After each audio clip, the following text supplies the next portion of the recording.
मैं अरुणाचल प्रदेश तथा मिजोरम के सभी बहनों भाइयों को राज्य के स्थापना दिवस की हार्दिक शुभकामनाएं देता हूं।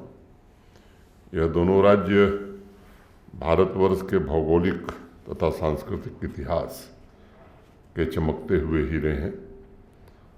अरुणाचल प्रदेश को अगर शाब्दिक रूप से हम देखते हैं तो उसका शाब्दिक अर्थ ही है उगते हुए सूर्य की भूमि, सूरज की भूमि। और आप तो जानते हैं कि उगते हुए सूरज को हमारी संस्कृति में समाज की ऊर्जा, आकांक्षा और जागृति का भी प्रतीक माना जाता है। इसलिए मैं मानता हूं कि अरुणाचल प्रदेश भारतवर्ष की इस विकास यात्रा को ऊर्जा, संकल्प, शक्ति और प्रकाश सब कुछ प्रदान करता है। इस महान राष्ट्र की आकांक्षाओं को नई ताकत भी प्रदान कर रहा है। इसी प्रकार मिजोरम पर्वतीय जनशैली और पहाड़ी पारंपरिक संस्कृति का एक जीता जागता प्रतीक है और उस परंपरा का एक अनमोल दर्शन है हंतलांग, यानी भाईचारे की भावना के साथ मिलजुल कर रहना और सर्वजन के हित के लिए एक साथ काम करना। यही भावना मुझे लगता है कि भारतवर्ष की असली ताकत है और विविधता में एकता के इसी दर्शन के अनुरूप 140 करोड़ भारतीय राष्ट्र को संगठित और शक्तिशाली बनाने में आज जुटे हुए हैं। ये सच है कि अनेक वर्षों तक पूर्वोत्तर नॉर्थ ईस्ट के अन्य राज्यों की तरह अरुणाचल प्रदेश और मिजोरम भी राष्ट्र की मुख्य धारा से कटे हुए थे, लेकिन पिछले 10 वर्षों से भारत के माननीय प्रधानमंत्री श्रीमान नरेंद्र मोदी जी के नेतृत्व में अरुणाचल प्रदेश तथा मिजोरम आज न सिर्फ राष्ट्र की मुख्य धारा से जुड़े हैं, बल्कि आर्थिक विकास में भी दोनों राज्यों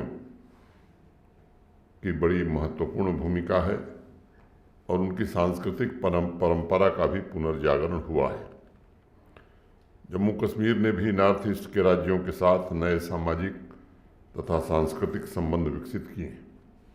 2021 में North East cane and bamboo development council के साथ जम्मू कश्मीर ने एक MOU साइन किया था और उसके कारण जम्मू कश्मीर के हस्तशिल्प से जुड़े हुए कलाकारों का और नॉर्थ ईस्ट के कलाकारों का एक गहरा संबंध विकसित हुआ है। माननीय प्रधानमंत्री जी ने नॉर्थ ईस्ट की कई दशकों की कनेक्टिविटी की समस्या, बुनियादी ढांचे की कमियां, ये सब दूर करने का एक महत्वपूर्ण काम किया है। अरुणाचल और मिजोरम ये दोनों राज्य अब सफलता और उपलब्धियों की नई कहानी लिख रहे हैं। मैं इस बात का भी जिक्र करना आवश्यक समझता हूं कि मिजोरम के साहित्य और लोक कथाओं ने भारत की साहित्यिक परंपरा में अपना विशिष्ट योगदान दिया है। मिजो भाषा में लोक कथाओं को थंगलियाना कहते हैं और उसमें ज़्यादातर कहानियाँ प्रकृति के साथ इंसान के संबंध, सृष्टि की उत्पत्ति और सह अस्तित्व के भावों को प्रकट करती है, जो समाज की सभी पीढ़ी का पथ प्रदर्शन करते हैं। साथ ही मिजोरम का नृत्य, संगीत, मेले और त्योहारों के उत्सव एक भारत श्रेष्ठ भारत की छवि को प्रतिबिंबित करते हैं।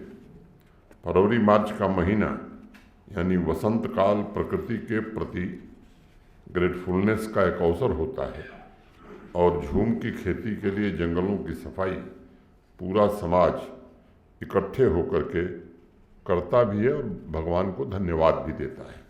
इसी तरह स्पोर्ट्स में आज मिजोरम की चर्चा के बगैर फुटबॉल की चर्चा हमारे देश में अधूरी हो गई। राष्ट्रीय टीम के अलावा राज्यों तथा यूटीज के फुटबॉल लीग में मिजोरम के युवा टैलेंट्स अपनी प्रतिभा बिखेर रहे हैं और सिद्ध भी कर रहे हैं।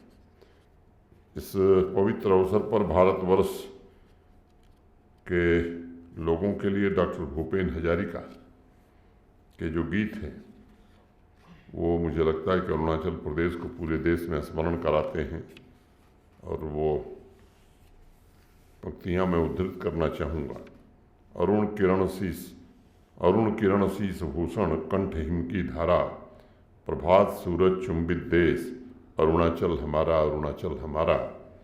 भारत माँ का राज दुलारा अरुणाचल हमारा, प्यार से दुलराई तो है तोड़ गए विपद सारा। मन हमारा चंचल धारा, होए न कोई किनारा, प्रभात सूरज चुंबित देश, अरुणाचल हमारा अरुणाचल हमारा। आज भी जब कोई उत्सव या विशेष कार्यक्रम होता है तब लोग एक स्वर में इस गीत को गुनगुनाते हैं। अरुणाचल में कुल मिलाकर 82 बोलियों और भाषाओं के बीच डॉक्टर भूपेन हजारिका का यह गीत समाज को संगठित बनाता है तथा दिलों को जोड़ता भी। अगर उत्सवों की तारीख देखें तो अरुणाचल प्रदेश में पूरे वर्ष कोई न कोई उत्सव आयोजित ही होता रहता है, जिसने यहाँ की सांस्कृतिक परंपरा को बहुत ही समृद्ध बनाया है और पीढ़ी दर पीढ़ी रचनात्मक सृजनात्मक प्रतिभा को पोषित भी किया है। अरुणाचल के हस्तशिल्प, साहित्य, नृत्य, संगीत देश भर के सैलानियों के लिए आकर्षण का केंद्र है और अनेक रिसर्च स्कॉलर्स को भी वो आकर्षित कर रहे हैं। मैं इन दोनों ऊर्जा क्षेत्रों के राज्य स्थापना दिवस को एक पवित्र अवसर मानता हूँ और मुझे विश्वास है कि आज की युवा पीढ़ी इस अवसर पर राष्ट्र निर्माण के संकल्प को दोहराएगी तथा राष्ट्र के लक्ष्यों की प्राप्ति में हमारी आस्था को और मजबूत करेगी। मैं एक बार पुनः आप सभी को अरुणाचल तथा मिजोरम राज्य स्थापना दिवस की बधाई और शुभकामनाएं देता हूं। धन्यवाद।